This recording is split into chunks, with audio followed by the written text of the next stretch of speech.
Welcome dear student, welcome to this video. As you know हम लोग जो हैं वो फोटोसिंथेसिस के बारे में बात कर रहे हैं। सबसे पहले आपको बता दूं कि अभी मंडे को जो आप लोगों का टेस्ट आप लोगों को दिया जाता है उसमें आपको फोटोसिंथेसिस का जो इंट्रोडक्टरी पार्ट है उसके ऊपर आपका जो है वो ये टेस्ट रहने वाला है, ठीक है। So prepare for that. इसके बाद में ना आज जो है वो हम क्या देखने वाले हैं, तो हम पिगमेंट सिस्टम के बारे में बात करने वाले हैं। पिगमेंट सिस्टम जो है it is also called as photo system. Pigment system जो है इसे फोटो सिस्टम भी कहा जाता है, ठीक है।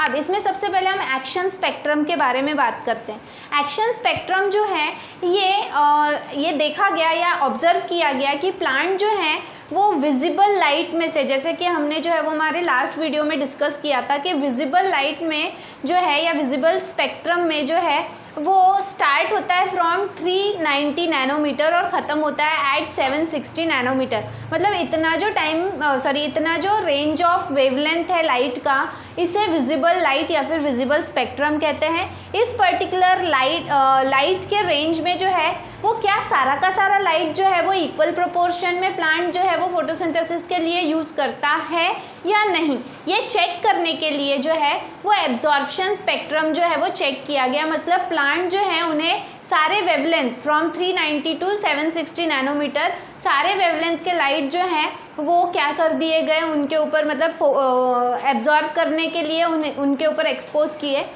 उसमें से जो है देखा गया कि दो वेवलेंथ के लाइट ऐसे हैं जो सबसे ज़्यादा एब्जॉर्ब होते हैं। एक जो है जो 400 से 500 नैनोमीटर के बीच का है, दूसरा जो है वो है 600 से 700 नैनोमीटर के बीच का है, ठीक है। तो ये जो भी रेंज ऑफ लाइट है इसमें आप देखो आपको दो पीक नज़र आ रहे हैं। एक पीक जो 700 के पास में है, एक्चुअली ये रेड कलर लाइट का रेंज है, और जो आपको दूसरा नज़र आ रहा है 400 से 500 के बीच में, ये जो है ये ब्लू कलर के लाइट का रेंज है। यहाँ पर आपको ये समझ में आ रहा है इस पर्टिकुलर जो है वो ग्राफ से कि जो भी प्लांट हैं ये सबसे ज़्यादा जो फोटोसिंथेसिस करते हैं या लाइट एब्जॉर्ब करते हैं वो रेड लाइट है which is ranging between 600 to 700 nanometer, और दूसरा है blue light which range from 400 to 500 nanometer, ठीक है। तो इस तरह से जो है वो आपको इस ग्राफ के थ्रू ये समझ में आता है कि प्लांट कौन से रेंज ऑफ लाइट जो है वो सबसे ज़्यादा एब्जॉर्ब करता है और फोटोसिंथेसिस जो है वो कब होता है या कौन से रीजन में होता है, ठीक है। देन इसके बाद में नेक्स्ट इज पिगमेंट सिस्टम। अब जो भी फोटो सिस्टम है या पिगमेंट सिस्टम है it consist of two major factor, दो बड़े फैक्टर से मिलकर ये बना हुआ है। एक जिसे हम एंटीना मॉलिक्यूल कहते हैं, ठीक है, जिनका काम क्या है, जिनका फंक्शन क्या है कि सन से आने वाली जो भी लाइट रेज हैं विजिबल लाइट की, उन्हें ज़्यादा से ज़्यादा एब्जॉर्ब करना और अपने रिएक्शन सेंटर तक पहुंचा देना।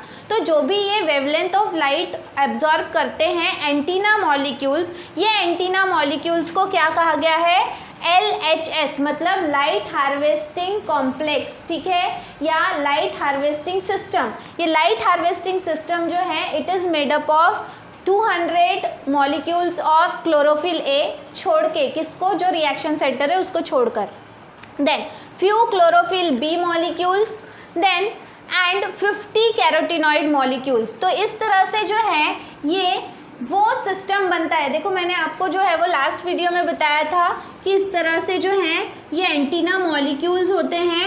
ये एंटीना मॉलिक्यूल्स क्या करते हैं, सन से आने वाली जो भी लाइट है इसे एब्जॉर्ब करके जो है वो क्या करते हैं, फिल्टर करते हैं up to the reaction centre, ठीक है। ये है रिएक्शन सेंटर जिसे हम क्लोरोफिल ए कहते हैं। तो ये जो है ये एंटीना मॉलिक्यूल्स जो हैं they are called as what, light harvesting complex system, ठीक है, जिसमें ये सारी चीज़ें प्रेजेंट, मतलब ये सारे पिगमेंट्स जो है ये एंटीना मॉलिक्यूल की तरह काम करते हैं, ठीक है। और उसके बाद में कोर कॉम्प्लेक्स क्या है, reaction centre plus electron career. जो भी एक्साइटेड होने के बाद में जो क्लोरोफिल ए मॉलिक्यूल जो इलेक्ट्रॉन क्या करेगा, बाहर इमिट करेगा, बाहर रिलीज करेगा, वो इलेक्ट्रॉन को बारी बारी करके जो केमिकल्स कैरी करेंगे उन्हें इन शॉर्ट क्या कहा गया है, इलेक्ट्रॉन कैरियर कहा गया है। तो यहाँ पे अगर हम बोलें कि पिगमेंट सिस्टम क्या है, पीएस क्या है, तो PS is equal to core complex plus LHS मतलब लाइट हार्वेस्टिंग सिस्टम। कोई भी पिगमेंट सिस्टम जो है वो ये दो चीज़ों से बनता है। एक है कोर कॉम्प्लेक्स जो एक ही क्लोरोफिल ए मॉलिक्यूल है जिसे हम क्या कहेंगे, रिएक्शन सेंटर कहेंगे, और दूसरे रहेंगे कैरियर मॉलिक्यूल्स जो ये क्लोरोफिल ए मॉलिक्यूल एक्साइटेड होने के बाद में जितने भी नंबर ऑफ इलेक्ट्रॉन्स जो है वो बाहर रिलीज़ करेगा, वो रिलीज़ किए हुए इलेक्ट्रॉन्स जो हैं उन्हें बारी बारी करके कुछ केमिकल्स हैं जो क्या करेंगे, कैरी करेंगे, इसीलिए उन्हें इलेक्ट्रॉन कैरियर कहा गया है। ठीक है, इसके बाद में देखो यहाँ पे कोर कॉम्प्लेक्स जैसे मैंने बताया कि reaction centre plus electron carrier. Then इसके बाद में LHS कॉम्प्लेक्स मतलब light harvesting complex is made up of 200 molecules of chlorophyll A. मतलब लाइट हार्वेस्टिंग कॉम्प्लेक्स मतलब क्या, एंटीना मॉलिक्यूल, एसेसरी मॉलिक्यूल्स जो क्या करते हैं, जो सन से आने वाली लाइट को एब्जॉर्ब करके फिल्टर कर देते हैं या फिर फनेल कर देते हैं किसके पास में, क्लोरोफिल ए मॉलिक्यूल के पास में। ठीक है, अब ये जो भी क्लोरोफिल ए मॉलिक्यूल है, अब इसके पास में जो काम है वो है to convert the light energy into chemical energy. ठीक है, तो वो काम कौन करता है, क्लोरोफिल ए मॉलिक्यूल करता है ना। अब देखो जो भी ये पिगमेंट सिस्टम है, ये पिगमेंट सिस्टम एक्चुअली अब यहाँ पे जो है वो डॉक्टर ऑर्नान नाम के जो साइंटिस्ट हैं उन्होंने जो है वो ये बताया है कि दो पिगमेंट सिस्टम जो हैं वो काम करते हैं इन प्लांट्स में दो पिगमेंट सिस्टम काम करते हैं, एक है पिगमेंट सिस्टम 1 और दूसरा है पिगमेंट सिस्टम 2। किस बेसिस पे ये दोनों पिगमेंट सिस्टम बनाए गए हैं, ठीक है। तो सबसे पहले जैसे कि आपको ये ग्राफ में बताया कि यहाँ पे कौन से रेंज ऑफ लाइट जो है वो सबसे ज़्यादा प्लांट एब्जॉर्ब करता है, तो ड्यूरिंग दैट ऑब्जर्वेशन उन्होंने ऑब्जर्व किया कि सबसे ज़्यादा मैक्सिमम एब्जॉर्प्शन, देखो मैक्सिमम एब्जॉर्प्शन जो है वो रिएक्शन सेंटर के पास में आता है chlorophyll A 650 which can convert light energy into chemical energy. इसके बाद में क्लोरोफिल ए 673 ये भी लाइट एनर्जी को केमिकल एनर्जी में कन्वर्ट कर सकता है। Then chlorophyll A 680 and chlorophyll A 700। मतलब ये पर्टिकुलर ऐसे रेंज ऑफ लाइट है, ये सभी नैनोमीटर्स हैं, ठीक है। तो ये पर्टिकुलर रेंज ऑफ लाइट है जो प्लांट सबसे ज़्यादा एब्जॉर्ब करता है for the process of photosynthesis. Now इस सब में सबसे मैक्सिमम अगर हम देखें तो वो है 680 एंड 700, ठीक है। तो जो भी डॉक्टर ऑर्नन हैं इन्होंने जो है वो क्या किया, क्लोरोफिल ए 680 और क्लोरोफिल ए 700 ये दोनों जो रिएक्शन सेंटर हैं, क्लोरोफिल ए मॉलिक्यूल हैं जो लाइट एनर्जी को केमिकल एनर्जी में कन्वर्ट करने की कैपेसिटी रखते हैं, इन्हें जो है वो कोर कॉम्प्लेक्स डिक्लेयर किया है ऑफ 2 डिफरेंट पिगमेंट सिस्टम, ठीक है। And on the basis of this maximum absorption range इन्होंने 2 पिगमेंट सिस्टम जो है वो कंसिडर किए हैं, या हम बोल सकते हैं कि यही इस बेसिस पे ही 2 पिगमेंट सिस्टम जो हैं वो फॉर्म हुए हैं। सो पहला पिगमेंट सिस्टम क्या है, which is called as PS1, आप इसको पिगमेंट सिस्टम या फिर फोटो सिस्टम 1 भी बोल सकते हो, which consist of chlorophyll A 700, ठीक है। मतलब ये वो क्लोरोफिल ए मॉलिक्यूल है जो 700 नैनोमीटर का जो लाइट है उसे केमिकल एनर्जी में कन्वर्ट कर सकता है, ठीक है। प्लस इसके जो हैं वो लाइट हार्वेस्टिंग कॉम्प्लेक्स, ठीक है, LHS या लाइट हार्वेस्टिंग सिस्टम जो है, जो इसका पूरा जो सनलाइट है उसको एब्जॉर्ब करके लाके देगा और क्लोरोफिल ए 700 तक फिर वो फनेल कर दिया जाएगा। रेस्ट जो काम है, बचा हुआ जो काम है, फिर वो कौन करेगा, chlorophyll A 700 that will B converting the light energy into chemical energy. मतलब फोटोसिंथेसिस की जो लाइट रिएक्शन है फिर वो कौन कैरी आउट करेगा, chlorophyll A molecule. In the way जैसे मैंने आपको लास्ट वीडियो में बताया था कि पहले वो एनर्जी मिलने के बाद में वो क्या होगा, एक्साइटेड होगा। एक्साइटेड होने की वजह से उसके जो इलेक्ट्रॉन्स हैं जो उसके ऑर्बिट में क्या कर रहे हैं, मूव कर रहे हैं, वो जो है उनकी स्पीड बढ़ जाएगी and because of the increase speed of revolving वो वहाँ से क्या हो जाएंगे, अपना जो ऑर्बिट है वो छोड़कर बाहर निकल जाएंगे। मतलब वो एक्साइटेड स्टेट में आने की वजह से इलेक्ट्रॉन का लॉस होगा, जिसकी वजह से they will be then converted into ionize state. क्यों, क्योंकि इलेक्ट्रॉन कम होने की वजह से उसके ऊपर जो है वो पॉजिटिव साइन आ जाएगा, दैट मीन्स प्रोटॉन्स के नंबर बढ़ जाएंगे और वो आयोनाइज स्टेट में आ जाएगा, ठीक है। ये सारी चीज़ें कब होगी, जब उसका जो भी एसेसरी पिगमेंट है वो उसे क्या करेगा, लाइट एनर्जी प्रोवाइड करेगा। तो पहला पिगमेंट सिस्टम जो है it is made up of chlorophyll A700 and its light harvesting complex, ठीक है ना। इसके बाद में नेक्स्ट जो है दैट इज पिगमेंट सिस्टम 2, ठीक है। पिगमेंट सिस्टम 2 जो है दैट इज क्लोरोफिल A680, ये उसका क्या रहेगा, रिएक्शन सेंटर रहेगा और उस रिएक्शन सेंटर के उसके खुद के क्या रहेंगे, एंटीना मॉलिक्यूल्स रहेंगे जिन्हें हम लाइट हार्वेस्टिंग कॉम्प्लेक्स कह रहे हैं या लाइट हार्वेस्टिंग सिस्टम कह रहे हैं, ठीक है। ये लाइट हार्वेस्टिंग सिस्टम जो है वो बाकायदा 680 नैनोमीटर का range of light he absorb करेगा और उस क्लोरोफिल ए मॉलिक्यूल तक देगा। क्लोरोफिल ए मॉलिक्यूल जो है वो फिर अपना रोल प्ले करेंगे, पहले एक्साइटेड स्टेट में जाएगा, फिर एक्साइटेड स्टेट से आयनाइज स्टेट में जाएगा, ठीक है। सो इस तरह से जो है वो पिगमेंट सिस्टम 1 और पिगमेंट सिस्टम 2 की जो है वो डिस्कवरी हुई और ये प्रूव भी किया गया है कि जो भी प्लांट्स हैं उनमें जो फोटोसिंथेसिस होता है उसमें पिगमेंट सिस्टम 1 और पिगमेंट सिस्टम 2 दोनों इन्वॉल्व होते हैं, ठीक है ना।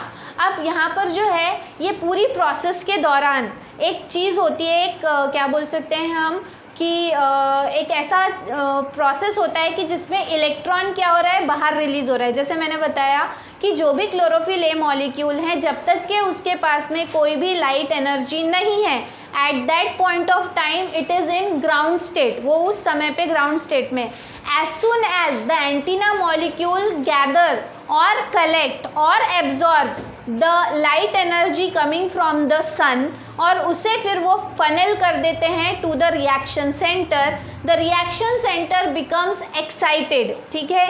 एक्स्ट्रा एनर्जी मिलने की वजह से वो एक्साइटेड हो जाएगा।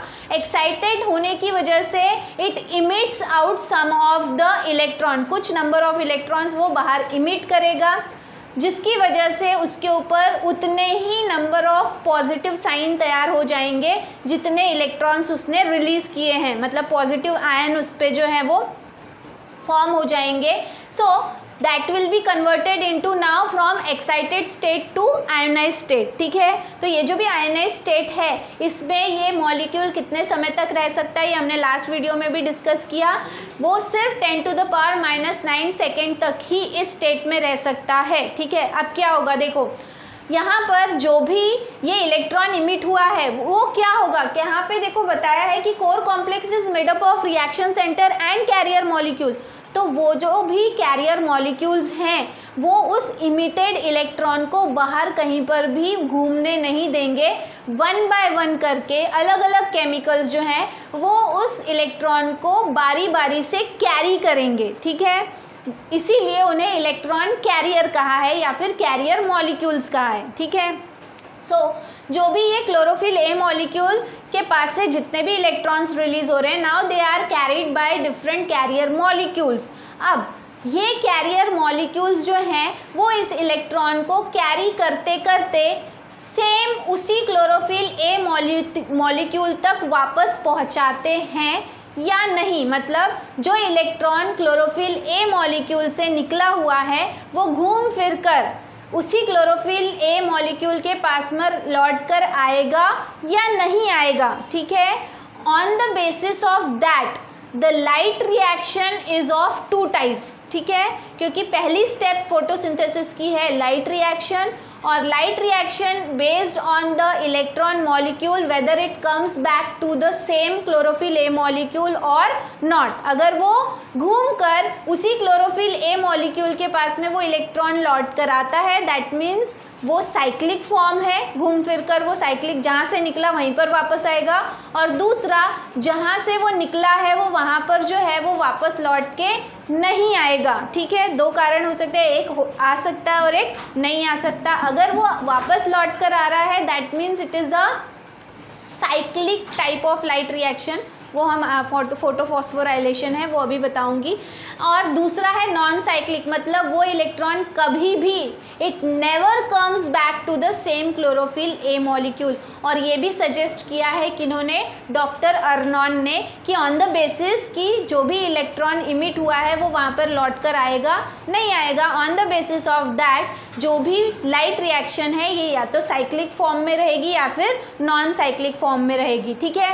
अब इस पूरे प्रोसेस के दौरान जब इलेक्ट्रॉन एक से दूसरा, दूसरे से तीसरा, तीसरे से चौथा carrier molecule one by one करके कैरी करता है, during this energy molecule form होते हैं। ठीक है, जो भी एनर्जी मॉलिक्यूल फॉर्म होते हैं, the process of formation of this ATP molecule is called as phosphorylation, while the whole process takes place in the presence of light। ये पूरी प्रोसेस जो है एनर्जी फॉर्म करने की जो पूरी प्रोसेस है ये लाइट के प्रेजेंस में होती है, and that is why the process is called as photophosphorylation. अब देखो इसको ब्रेक करके समझो, फोटो मतलब लाइट एंड फॉस्फोराइलेशन मतलब the formation of ATP molecule. ठीक है, तो यहाँ पर ATP मॉलिक्यूल फॉर्म हो रहा है किसके प्रेजेंस में, लाइट के प्रेजेंस में, that is why it is called as photophosphorylation. ठीक है, अब ये यहाँ पर कैसे लिंक हो रहा है, ये जो भी टर्म है यहाँ पे कैसे लिंक हो रहा है। लाइट रिएक्शन जैसे मैंने अभी आपको बताया दो टाइप की होगी, या तो साइक्लिक होगी या फिर नॉन साइक्लिक होगी। चाहे वो साइक्लिक हो या नॉन साइक्लिक हो, जब भी carrier molecule one by one करके इलेक्ट्रॉन को बारी बारी से कैरी करेंगे, कुछ पर्टिकुलर जगहों पे एनर्जी मॉलिक्यूल फॉर्म होंगे। ठीक है, मतलब साइक्लिक में भी फोटोफॉस्फोराइलेशन हो रहा है और नॉन साइक्लिक में भी क्या हो रहा है, फोटोफॉस्फोराइलेशन हो रहा है। इसीलिए आपको फोटोफॉस्फोराइलेशन क्या है ये टर्म समझना ज़रूरी है। Photophosphorylation is nothing but it is the process of formation of energy molecule in the presence of light. ठीक है, तो यहाँ पर ये ATP कैसे फॉर्म होता है, जब ADP जो है, ADP मतलब adenosine diphosphate, when combines with IP मतलब inorganic phosphate in the presence of sunlight and chlorophyll, it forms what, ATP adenosine triphosphate. यहाँ पे एडिनोसिन के पास में कितने फॉस्फेट हैं, 2 फॉस्फेट हैं, और उसमें एक और फॉस्फेट क्या हो रहा है, ऐड हो रहा है, मतलब 2 phosphate now becomes 3 phosphate, that is why it is called as ATP मतलब adenosine triphosphate, and the process is called as photophosphorylation. Why, because it takes place in the presence of light. ठीक है, so in the next video we will be studying about light reaction which is of 2 types, एक है cyclic form और दूसरा है non cyclic form. ठीक है, hope आपको समझ में आया होगा। ये जो है ये बेसिक है, अभी हम फोटोसिंथेसिस की प्रोसेस में एंटर करने वाले हैं। फर्स्ट स्टेप रहेगी light reaction, that will be discussing in our next video. Till then thank you very much.